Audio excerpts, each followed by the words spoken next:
Est-ce que vous aussi, vous courez après le bonheur? Alors si c'est le cas, essayons ensemble de décoder, grâce aux enseignements du Rav Zelig Pliskin, une nouvelle leçon de vie cachée dans les Teilim. Il est écrit dans le dernier verset du psaume Bet, Ashrei kol chosevo, heureux ceux qui s'abritent en lui. Mais qui est heureux dans l'existence? Si vous posez cette question dans la rue, vous obtiendrez sûrement ce genre de réponse. Est heureux celui qui vit dans l'abondance, celui qui a tout réussi, celui qui est intelligent ou encore celui qui est en bonne santé. Eh bien, toutes ces réponses ont un facteur en commun. Il y a une notion commune de bien-être. Le bonheur pour tout le monde implique une certaine sérénité, une paix intérieure. Alors, est-ce que quelqu'un qui est en bonne santé est nécessairement heureux? Eh bien, si toute sa vie il n'a connu que la bonne santé, alors il est probable qu'il ne se rende même pas compte que la santé est une richesse. Il considère certainement sa bonne santé comme un acquis. Pour avoir ce sentiment de bien-être, cette personne doit d'abord se rendre compte de cette santé.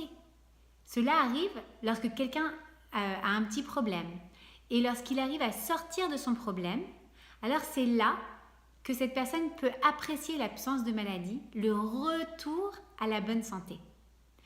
C'est valable aussi pour toutes les réponses qui nous ont été apportées lors de ce petit sondage finalement.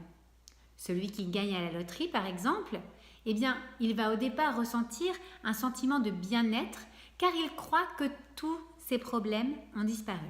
Et pourtant, quelques mois après, vous le retrouvez sans doute de nouveau stressé ou en tout cas loin de son sentiment de bien-être, tout simplement parce que cette richesse sera devenue normale pour lui. Il se sera habitué à cela et il n'arrivera peut-être pas à ressentir constamment cette plénitude que lui avait apportée l'acquisition de la richesse.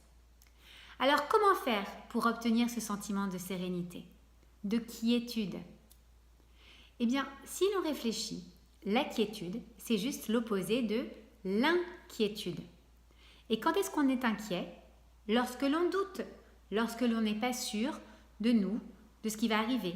Alors dans cette situation, comment est-ce qu'on pourrait finalement se rassurer? Est-ce que ce ne serait pas formidable d'avoir en permanence avec nous quelqu'un qui nous dirait « Mais ne t'en fais pas, tu as un doute, je suis là pour te guider. Tu as peur de l'avenir? Mais ne t'en fais pas, je serai près de toi demain et tous les autres jours de ta vie. » C'est d'ailleurs pour cela que les enfants sont souvent plus heureux, car ils ont leur papa et leur maman et ils se sentent en permanence rassurés par leur présence, par leur amour, par leur assistance, etc. En fait, il n'a idéalement pas de raison d'être inquiet, ce petit enfant. Ce sentiment de plénitude va donc s'acquérir en chassant le doute et en faisant entrer en soi ce sentiment de shlemut, de complétude, de paix intérieure. Voilà, comme ça serait bien d'avoir cette personne idéale qui nous rassurait de tout, n'est-ce pas? On n'aurait plus de raison d'être inquiet finalement. Eh bien, bonne nouvelle, nous l'avons. Et c'est Hakadosh Baruch Hu. Il est tout le temps à prendre soin de nous. Il nous guide lorsque nous sommes perdus. Si l'on est angoissé par un petit souci, on n'a qu'à se tourner vers lui pour être rassuré. Tout comme le petit enfant est serein parce qu'il sait que ses parents veillent sur lui, eh bien nous aussi, nous pouvons être sereins car notre papa Hachem veille sur nous. Il suffit de prendre conscience de cela et de lui faire confiance, d'avoir ce qu'on appelle du bitachon. Hakadosh Baruch Hu, il est le créateur de l'univers. Il ne cherche que mon bien et il m'accompagne à chaque pas que je fais.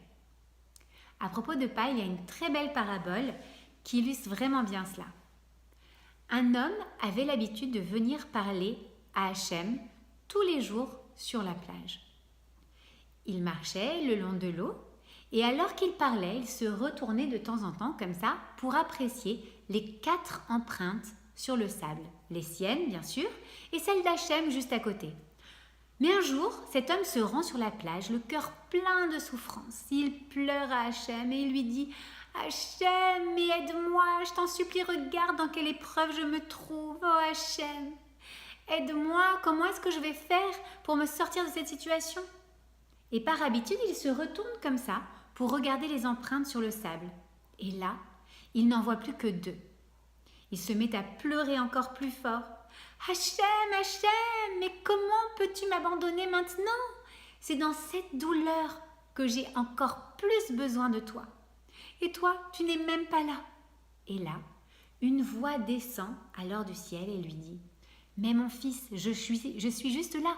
Et si tu ne vois que 2 empreintes dans le sable, c'est parce que ce sont les miennes et que je t'ai soulevé et pris dans les bras.